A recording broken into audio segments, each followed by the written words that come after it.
ബഡ്ജിസ് ബ്ലോഗിൻ്റെ പുതിയൊരു വീഡിയോയിലേക്ക് ഏവർക്കും സ്വാഗതം. അപ്പോൾ കഴിഞ്ഞ 2 വീഡിയോസ് നിങ്ങൾ കണ്ടിട്ടുണ്ടാവും. ഞാനിപ്പോൾ ഉള്ളത് കർണാടകയിലെ കുന്താപൂറിൽ മാർക്കറ്റിലാണ്.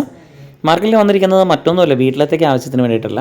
ഞങ്ങൾ ഇവിടെ നിന്ന് നേരെ പോകുന്നത് ഞങ്ങളുടെ കാശിമഠാധിപതിയായിട്ടുള്ള, അതായത് ഗൗഡ സാരസ്വത ബ്രാഹ്മണരുടെ ആത്മീയ ഗുരുവായിട്ടുള്ള കാശിമഠാധിപതി 21ാമത് കാശിമഠാധിപതിയായിട്ടുള്ള ശ്രീമദ് സംയമീന്ദ്ര തീർത്ഥ സ്വാമിജിയുടെ ക്യാമ്പിലേക്കാണ്.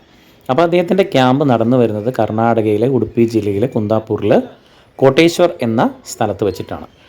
ഓരോ വർഷവും എവിടെയാണ് ചതുർമാസ വ്രതം വേണ്ടത് എന്ന് സ്വാമിജി തന്നെയായിരിക്കും തീരുമാനിക്കുന്നത്. കാരണം ഓരോരുത്തരും അവരവരുടെ നാട്ടിൽ അദ്ദേഹത്തിൻ്റെ ക്യാമ്പ് അനുവദിക്കണം എന്ന് പറഞ്ഞ് വിനന്തി പത്രം കൊടുക്കും. അത് സ്വാമിജി സ്വീകരിച്ച് എവിടെയാണോ എന്നുള്ളത് സ്വാമിജി തന്നെയായിരിക്കും തീരുമാനിക്കുന്നത്. അങ്ങനെ 2025 ചതുർമാസ വ്രതം ഇപ്പോൾ നടന്നുകൊണ്ടിരിക്കുന്നത് കോട്ടേശ്വർ ഈ ശ്രീരാമ ക്ഷേത്രത്തിലാണ്.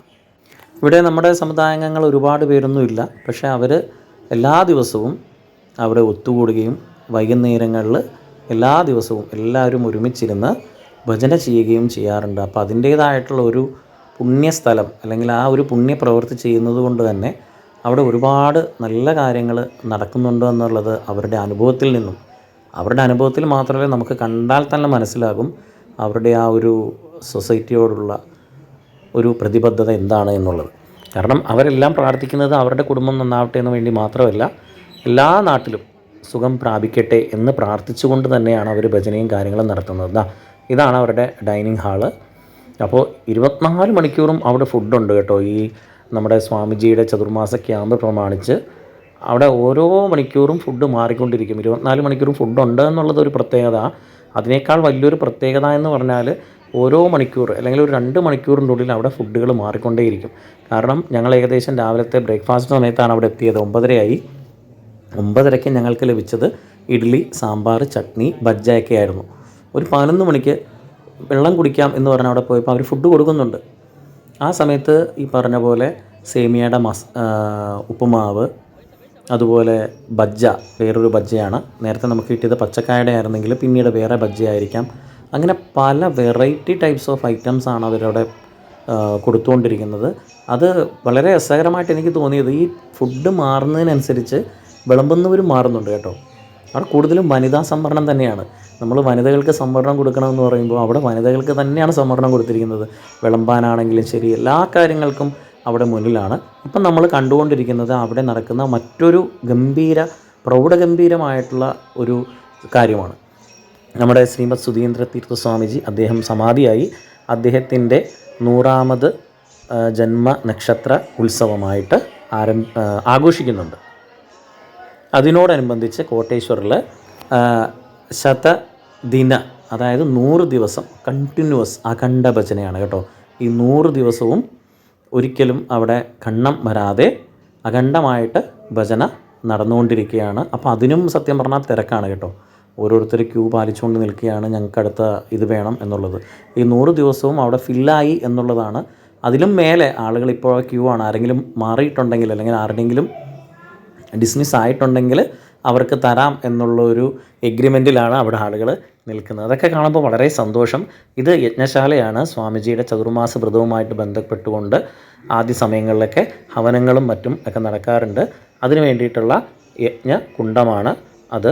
പിന്നീട് നമ്മുടെ ശ്രീമദ് സുധീന്ദ്ര തീർത്ഥ സ്വാമിജി, അദ്ദേഹമാണ് ഇതിനു മുമ്പുണ്ടായിരുന്ന കാശിമഠാധിപതി. അദ്ദേഹത്തിൻ്റെ വൃന്ദാവനം ഹരിദ്വാറിലാണ്, ഡൽഹിയിലെ ഹരിദ്വാറിലാണ് ചെയ്യുന്നത്. അദ്ദേഹത്തിൻ്റെ ഏറ്റവും വലിയൊരു ആഗ്രഹം തന്നെയായിരുന്നു ഹരിദ്വാറിലായിരിക്കണം അദ്ദേഹത്തിൻ്റെ സമാധി. ഈ സമാധി എന്നുകൊണ്ട് ഉദ്ദേശിക്കുന്നത് അദ്ദേഹം എവിടെ വെച്ചാണോ മരണപ്പെടുന്നത് അവിടെ അവരുടെ സമാധി ചെയ്യണം എന്നുള്ളതാണ് ആഗ്രഹം.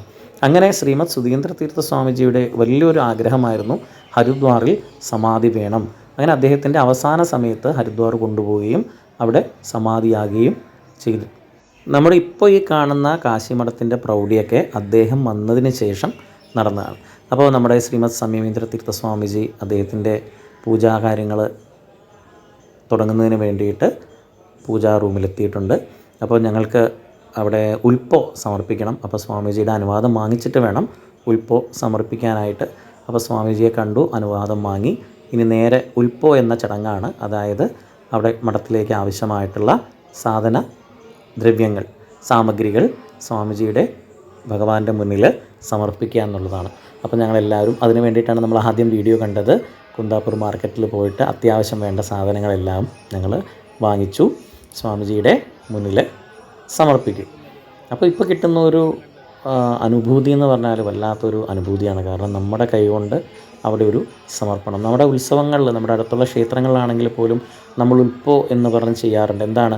ആ ഭഗവാന് നമ്മൾ തന ധന മന, നമ്മൾ ശരീരം കൊണ്ടോ മനസ്സുകൊണ്ടോ ധനം കൊണ്ടോ എന്താണെങ്കിലും അത് ഭഗവാന് സമർപ്പിക്കുക എന്നുള്ളതാണ് ഈ ഉൽപ്പോ എന്നതുകൊണ്ട് ഉദ്ദേശിക്കുന്നത്. അങ്ങനെ സ്വാമിജി എത്തി. അവിടെ പൂജയും കാര്യങ്ങളും തുടങ്ങുന്നതിന് മുമ്പ് അദ്ദേഹം അലങ്കരിക്കുകയാണ്. നമ്മുടെ ഇവിടുത്തെ പ്രധാനപ്പെട്ട മൂർത്തി എന്ന് പറയുന്നത് വേദവ്യാസനാണ്. ശ്രീരാമനുണ്ട്, ശ്രീകൃഷ്ണനുണ്ട്. എന്നാലും പ്രധാന ദേവത എന്ന് പറയുന്നത് വേദവ്യാസൻ തന്നെയാണ്. അപ്പോൾ അദ്ദേഹം അതിനുശേഷം അലങ്കാരമൊക്കെ കഴിഞ്ഞതിന് ശേഷം അഭിഷേകം നടക്കുന്നു. അഭിഷേകം നടന്നുകൊണ്ടിരിക്കുകയാണ്. അതിനുശേഷം മധ്യാഹ്ന പൂജയിൽ ഞങ്ങളെല്ലാവരും പങ്കെടുത്തു. അത് വലിയൊരു അനുഭവം തന്നെയായിരുന്നു ഞങ്ങൾക്ക് എല്ലാവർക്കും. കാരണം നല്ല രീതിയിൽ അലങ്കരിച്ചിരിക്കുന്ന ആ ഭഗവാനെ കണ്ട് തൊഴുത് ആരതിയുടെ സമയത്ത് നമ്മളെല്ലാവരും ഒരുമിച്ച് അതിൽ തൊഴുമ്പോൾ നമുക്ക് കിട്ടുന്ന ഒരു ശാരീരികവും മാനസികവുമായിട്ടുള്ള ഉണർവ്. അപ്പോൾ വർഷത്തിൽ ഒരിക്കലെങ്കിലും ചതുർമാസ വ്രത സമയത്ത് ഞങ്ങൾ ഗൗഡസാരസ്വത ബ്രാഹ്മണർ ആത്മീയ ഗുരുവിനെ കാണാനായിട്ട് പോകാറുണ്ട്. അതിനുശേഷം ഞങ്ങളെല്ലാവരും ഒരുമിച്ചിരുന്നിട്ടുള്ള ബ്രാഹ്മണ സമാരാധനയാണ്. അപ്പോൾ പണ്ടെല്ലാവരും താഴെയാണ് ഇരുന്നത്, ഇപ്പോഴും താഴെ ഇരിക്കുന്നുണ്ട്. സ്വാമിജിക്ക് ഭിക്ഷ സേവ ചെയ്തവർ അപ്പുറത്ത് താഴെ ഇരുന്ന് വേണം ഉണ്ണാനായിട്ട്. ഇത് വരുന്ന എല്ലാവർക്കും, കോമണായിട്ട് വരുന്ന എല്ലാവർക്കും അന്നദാനമല്ല, ബ്രാഹ്മണ സന്ദർപ്പണം, അത് തന്നെയാണ് ഇവിടെ നടന്നത്. അപ്പോൾ നമ്മുടെ ഇവിടെ സാധാരണ ആദ്യം വിളമ്പുന്നത് പരിപ്പായിരിക്കും. എന്നാൽ വടക്കോട്ട് പോയി കഴിഞ്ഞാൽ അവർ ആദ്യം വിളമ്പുന്നത് രസമായിരിക്കും. ഒരുപാട് ഐറ്റംസ് അവർ നമുക്ക് വേണ്ടി പ്രിപ്പയർ ചെയ്തിട്ടുണ്ടായിരുന്നു. ക്യാബേജിൻ്റെ ദോശയുണ്ട്, മുളകിൻ്റെ പപ്പടമുണ്ട്, അതുപോലെ കുമ്പളങ്ങയുടെ ഒരു മധുരം കൊണ്ടുള്ള ഒരു പായസം, പിന്നെ മറ്റൊരു പായസം, വെറൈറ്റി ടൈപ്സ് ഓഫ് പായസമൊക്കെ ആയിരുന്നു. അതൊക്കെ കഴിച്ച് ഞങ്ങൾ നേരെ റൂമിലേക്ക് മടങ്ങി.